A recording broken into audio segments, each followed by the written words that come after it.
আসসালামু আলাইকুম। লাশকে দর্শন করছে এক যুবক।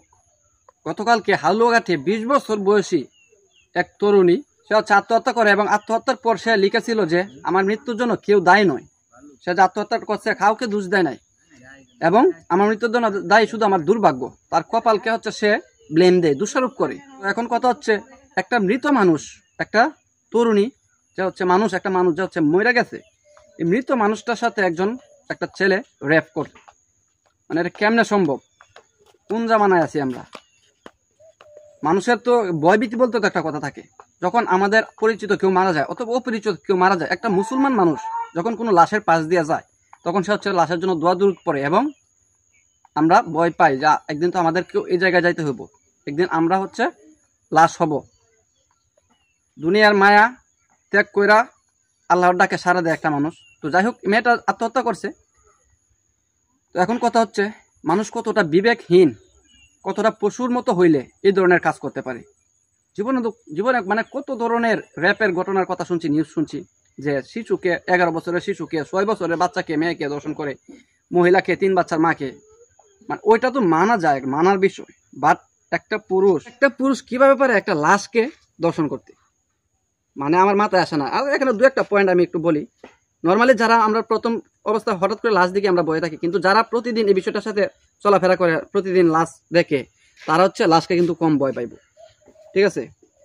মানে আমি বোঝাতে চাচ্ছি আপনাদেরকে যে একটা বিষয়ের সাথে যদি ইউজড টু হয়ে যায়, প্রতিদিন যে কোনো একটা বয়ের কাজ আপনি যদি প্রতিদিন করেন, যারা সাপুরিয়া তারা কিন্তু প্রতিদিন সাপ দিয়ে খেলাধুলা করে, সাপ দিয়ে খেলা দেখে, তারা কিন্তু পরে আর সাপকে ভয় পায় না।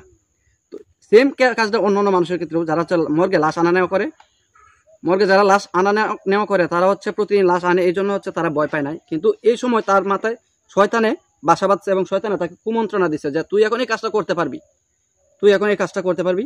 কিন্তু সে তার এই খাম বাপকে, শয়তানের লালসাকে সে হচ্ছে প্রতিহত করতে পারে না এবং সে এই মেয়েটার সাথে এই নষ্টামিটা করে।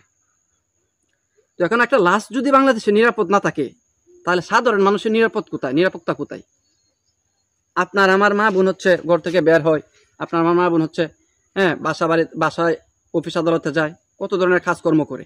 তো আমাদের মা বোনদের নিরাপত্তা কোথায়?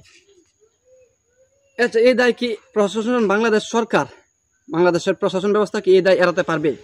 যে এই মর্গে হচ্ছে এই ঘটনা ঘটছে, এই মর্গের কেয়ারটেকার, ওদেরও হচ্ছে, মানে ওই মর্গে যারা প্রশাসনের পদে রয়েছে, ওদেরও হচ্ছে কাম খেয়ালের অভাব রয়েছে। যেখানে হচ্ছে এই ঘটনা ঘটছে, এখানে অবশ্যই দারোয়ান রাখার দরকার ছিল, সিসি ক্যামেরা রাখার দরকার ছিল, এরকম একটা মর্গের মতো বিষয়ে অফকোর্স এটা দরকার ছিল। তো যাই হোক, আফসোস হয় এসব ঘটনা শুনলে এবং খুব কষ্ট লাগে। একটা সাধারণ জ্যান্ত মানুষের সাথে দর্শন করলে তো দর্শন, কিন্তু একটা মৃত মানুষের সাথে দর্শন, জানি না আল্লাহ তাআলা কত বড় গুনাহ লিখছে। তো আল্লাহ তাআলা যেন আপনাকে আমাকে দিয়ে কাজ করাইতে পারে যে কোনো সময়। আমিও শয়তানের ধোঁকায় পড়ে এই কাজ করতে পারি। সো দ্যাটস ওয়াই আল্লাহ তাআলার কাছে সবাই হচ্ছে, এই জন্য আমাদেরকে দোয়া করতে হবে যেন আল্লাহ তাআলা আমাদেরকে আল্লাহ তাআলার রহমতের চাদরে আবৃত করে রাখেন। তো ধন্যবাদ সবাইকে ভিডিওটি দেখার জন্য। আল্লাহ হাফেজ।